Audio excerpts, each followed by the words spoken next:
भाव्या जी, मध्य प्रदेश से। राधे राधे महाराज जी। महाराज जी, भगवान को प्रसन्न करने के लिए सबसे सरल रास्ता क्या है? मंदिर जाना, सत्संग सुनना या व्रत रखना? शरणागत सबसे प्रसन्न करना। प्रभु मैं किसी योग्य नहीं हूं। भगवान स्वयं अपने श्रीमुख से कहते हैं एकादशी स्कंद भागवत में, व्रतांश यज्ञ छंदांश तीर्था नियमा यमा यथा वरुंधेत सत्संगा सर्वसंगो पहो ही माम। मैं बड़े बड़े व्रत से वश में होने वाला नहीं, मैं बड़ी बड़ी यज्ञों से वश में होने वाला नहीं, मैं नियम संयम से वश में होने वाला नहीं। अगर मैं वश में होता हूं तो साधु संग से होता हूं। तो साधु संग क्या? भगवान की शरण। हे नाथ मैं जैसा हूं आपका हूं, यही भगवान को प्रसन्न करने का सबसे श्रेष्ठ उपाय है। क्योंकि हमारे पास और कुछ नहीं है। जैसे हम कहते हैं भगवान को भोग लगाएं, यार वो पूरी सृष्टि को पवाता है, हम उसको क्या भोग लगाएं। अब हम कहते हैं व्रत उपवास रहने, इतने से क्या होने वाला है। यज्ञ करे तो उन्हीं की वस्तुओं से, दी हुई वस्तुओं से यज्ञ कर रहे हैं। सबसे बढ़िया बात है भगवान की शरण होना। हे नाथ मैं आपका हूं, जैसा भी हूं पर आपका हूं। हमें ये दावा नहीं है कि मैं आपके लायक हूं, पर नाथ जैसा हूं आपका हूं। प्रभु मैं आपकी शरण में हूं, सबसे बढ़िया बात है। कोटि विप्र बदला गए जाहू, आए शरण तजो नहीं ताहू। भगवान का व्रत है, करोड़ों विप्रों को ब्रह्म ऋषियों के मारने का पाप लगा हो, फिर भी भगवान की शरण में आ जाओ तो भगवान अपना लेते हैं। भगवान प्रसन्न होते हैं उनकी शरण में जाने से। भगवान की शरणागति। अब शरणागति कैसे हो? फिर उसके लिए है कि प्रथम भगति संतन कर संगा, दूसरे रतिमम कथा प्रसंगा, नवधा भक्ति हृदय में धारण करो तो आत्मसमर्पण हो जाएगा। श्रवणम कीर्तनम स्मरणम विष्णुपाद सेवनम अर्चनम वंदनम दास्यम सख्य आत्मनिवेदनम। आत्मनिवेदन का मतलब होता है समर्पण। नवधा भक्ति से आत्मनिवेदन प्राप्त हो जाता है। सुकल्प पटेल जी। महाराज जी, वर्षों से मिली असफलताओं के कारण मेरा जीवन दिशाहीन सा हो गया है। जो भी लेता हूं गलत ही होता था। इससे आत्मविश्वास डगमगा सा गया, भय दुख अनिद्रा बढ़ गई है। देखो, जब तक हमारे पूर्व पाप नष्ट नहीं होंगे तो हम कोई भी सफलता का कार्य करेंगे तो हमें असफलता में गिरा देंगे। हम बहुत सकारात्मक सोच रखना चाहेंगे, हमें नेगेटिव सोच में पहुंचा देंगे। यह है पाप का परिणाम। और पाप को नष्ट किए बिना हम सुखी नहीं हो सकते। इसलिए पाप नष्ट करने के लिए और भी उपाय हैं, जैसे तीर्थ याटन है, गंगा स्नान है, और भी है। लेकिन सही सटीक पाप की जड़ का नाश कर दे नाम है। नाम संकीर्तनम यस्य सर्व पाप प्रणाशनम। आधा घंटा नाम कीर्तन करो जोर जोर से, और चलते फिरते नाम जप करो, देखो सब पॉजिटिव हो जाएगा। हाँ, हम जो कह रहे हैं नाम कीर्तन करो पहले। भगवान विष्णु का भी 1000 नाम कीर्तन है शास्त्र, लेकिन आधा घंटा कोई नाम कीर्तन करो जो नाम प्रिय हो आपको। हरे कृष्ण श्री राम जय जय, जो भी राधा राधा राधा, खूब जोर जोर से भगवान नाम कीर्तन करो और चलते फिरते नाम जप करो। फिर देख लो आप उसका परिणाम, फिर आप खुद अनुभव करें। लेकिन लंबे समय तक 2-4 दिन किया और फिर पाप कर लिया, फिर 2-4 दिन किया पाप किया, वो बात नहीं है। पाप आचरण रोक करके लंबे समय तक करो तो तुम्हारे पाप नष्ट हो जाएंगे, सफलता हाथ लग जाएगी। सबको सफलता क्यों नहीं प्राप्त होती, सबको सुख प्राप्त क्यों नहीं होता, लेकिन सब लोग सुख के लिए ही कार्य करते हैं और दुख क्यों प्राप्त होता है? उसका कारण पाप है। हम पाप कर्म वर्तमान में भी करते हैं और जो भूत में पाप कर्म किए हैं वो परिणाम में आ रहे हैं। इसलिए हम असफल हो रहे हैं, दुखी हो रहे हैं, चिंतित हो रहे हैं। नाम जप करो, बहुत आनंद प्राप्त होगा, बहुत आनंद। हम कह रहे हैं लोक परलोक के सब सुख आपको प्राप्त हो जाएंगे। आप डट के नाम जप तो करो। जैसे लोग कहते हैं कि नाम जप करने से क्या खाना मिल जाएगा, तुम खाना की बात क्या करते हो? अगर भगवान का नाम जप करो तो लोक परलोक सब जगह सुख प्राप्त होता है। जहां पाप नष्ट हुए तो सुख ही सुख घेर लेता है। और अगर भाई पाप कर्म करोगे तो पुण्य के प्रताप से ये मिल जरूर सकता है, लेकिन तुम्हारा नाश हो जाएगा। अंत में तुम्हारा नाश हो जाएगा।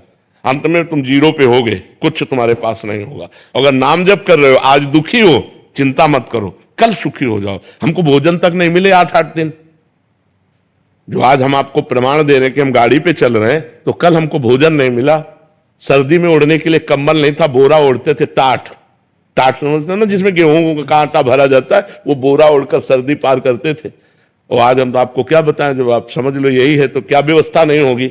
हर व्यवस्था है, राजा बाबू की तरह भगवान रख रहे हैं। तो कल जो था वो जो दुख में था उसमें हम धर्म को नहीं त्यागा, बड़ी कठिनाई से आगे बढ़ते रहे। तो आज वो बात आ गई जो लौकिक और पारलौकिक, ये तो सांसारिक सुख है, लेकिन भागवतिक सुख हम तुम्हें एक बता भी नहीं सकते कि कितना भगवान हमें आनंद देते हैं। इसलिए नाम जप करो, चिंता न करो, सफलता चरण चूमेगी यदि भगवान की शरण में हो और भगवान के आश्रित हो। विदुषी जी कनाडा से, राधे राधे महाराज जी। महाराज जी आपके चरणों में कोटि कोटि नमन। महाराज जी जब से आपके श्रीमुख से राधा नाम की महिमा सुनी है, निरंतर नाम जप करने का अभ्यास कर रहे हैं और सभी सत्कर्मों को प्रभु को समर्पित करना भी शुरू कर दिया है, तो आपकी कृपा से हृदय में आनंद की अनुभूति तो होने लगी है, परंतु गुरुदेव भगवान के प्रकट साक्षात्कार के लिए क्या निरंतर नाम जप ही करते रहें या गुरु मंत्र लें प्रभु के साक्षात्कार के लिए? अब जैसा आगे होना होगा भगवान आपको खुद प्रेरित कर देंगे। अभी आप जैसे चल रहे हैं वैसे चलते रहिए। भगवान को प्रेरित करना होगा ना तो आपके अंदर विकलता हो जाएगी कि मुझे सदगुरु मिले, मुझे मंत्र मिले, मुझे उपासना मिले। अभी जैसे चल रहे हो आप वैसे चलते रहिए। शाम सदाशिव से शुरू हुआ था ये सफर और राधा नाम ने अपने आप ही, हाँ, भगवान शिव की कृपा से ही ये यात्रा राधा रानी तक पहुंचती है। अपने जीवन की भी यात्रा शिव से ही प्रारंभ हुई और शिव में ही है, और वो राधा रानी में उपस्थित जो पूरा भाव आया वो शिव कृपा से ही आया। कुणाल सेन जी उज्जैन से, राधे राधे महाराज जी। राधे राधे महाराज जी।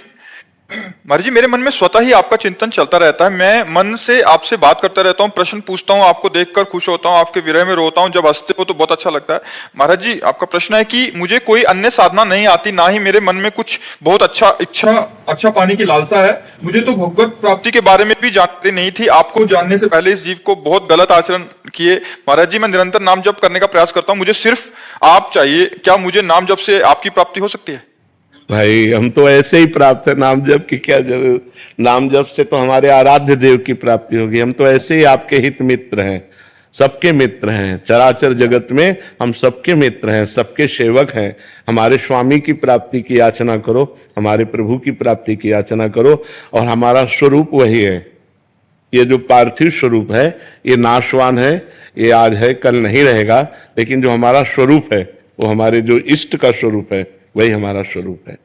जो प्रिया प्रीतम है वही हमारा स्वरूप है, वही हमारी आत्मा है, वही हमारे प्राण है। तो अगर वास्तविक हमसे मिलना है तो प्रिया प्रीतम से मिलना है, प्रिया प्रीतम से मिलना ही हमसे मिलना है। समझ पा रहे हैं आप? इसलिए खूब नाम जप करो और प्रिया प्रीतम की प्राप्ति की चाह करो, तो वहीं हम सेवा में मिलेंगे आपको।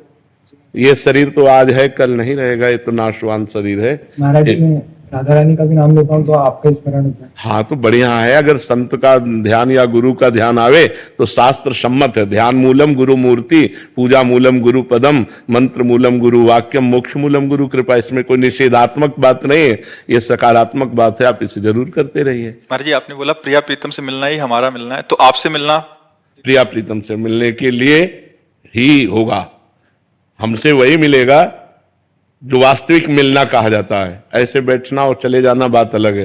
जैसे वो बच्चा कहता है हर समय आप हमारे ध्यान में रहते हो, तो हाँ मतलब यह मिलने का संकेत है कि विशुद्ध कृपा भगवान की है। अब मैं भा भरोसा हनुमंता, बिनु हरि कृपा मिले नहीं संता। अगर संत चिंतन चल रहा है तो जो हमारे अंदर चल रहा है वही उसके अंदर चलने लगेगा, ऑटोमेटिक चलने लगेगा। क्योंकि हाँ बिना साधन के, क्योंकि वो ध्यान कर रहा है ना हमारा, तो जो हमारे ध्यान का विषय उसके हृदय में आ जाएगा। ये बहुत बड़ी बात है। किसी संत का निरंतर ध्यान रहना, उसका चिंतन रहना, मतलब उसके हृदय का पूरा सिस्टम अपने हृदय में जागृत कर लेना है। ये तो कोई कर ही नहीं पाता ना। संत के प्रति इतनी बढ़िया भाववृत्ति कहाँ बन पाती है कि हमारा समय किसी संत सदगुरुदेव के चिंतन में रहे कि हमारे इष्ट तो यही है, गुरु ब्रह्मा गुरु विष्णु गुरुदेव महेश्वरा, गुरु साक्षात परब्रह्म तस्मै श्री गुरुवे नमः। मैं अपने परब्रह्म का चिंतन करता हूं, मुझे किसी और परब्रह्म की जरूरत नहीं।